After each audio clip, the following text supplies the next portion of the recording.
আল্লাহ রাব্বুল আলামিন সূরাতুন নাহলের এই আয়াতে বলছেন যে আমি তোমাদেরকে এত নিয়ামত দিয়েছি যে তোমরা গণনা করে শেষ করতে পারবে না, এবং এত নিয়ামত দেওয়ার পরেও তোমরা কি করো? আমার নাফরমানি করো বছরের পর বছর, একদিন দুই দিন না। মা বাবার সাথে সন্তান নাফরমানি করলে মা বাবা একদিন দুই দিন তিন দিন প্রত্যেক করে দেয়, ঝগড়াঝাটি হয়, বের করে দেয়, খুন খারাপি হয়, কত কিছু হয়।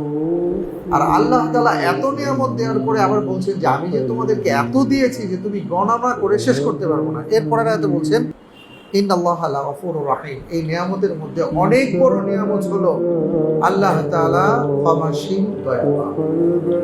সুবহানাল্লাহ।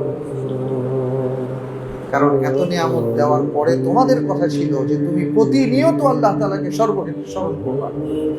তুমি আল্লাহ তাআলাকে স্মরণ করো না। 20 বছর, 30 বছর, 40 বছর, 50 বছর তুমি জীবনযাপন করেছো।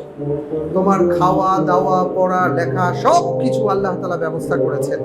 তোমার জন্য তোমার মা বাবার ভেতরে ভালোবাসা পয়দা করে দিয়েছেন। তোমার জন্য অনেককে দায়িত্ব দিয়ে দিয়েছেন। তুমি ভালো খাচ্ছ, ভালো করছো, সব কিছু করছো, কিন্তু তারপরেও তুমি কোনোদিন আলহামদুলিল্লাহ বলো না, কোনোদিন আল্লাহর দরবারে শুকরিয়া আদায় করো না।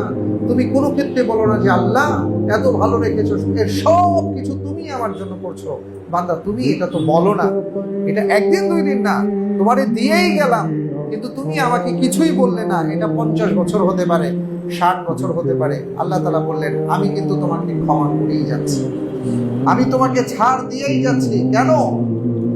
যেই দিন তুমি আমাকে বলবা আল্লাহ আমি বুঝতে পারি নাই, তুমি আমাকে মাফ করে দাও, আল্লাহ তাআলা বললেন ইন্নাল্লাহা লাগফুরুর রাহিম।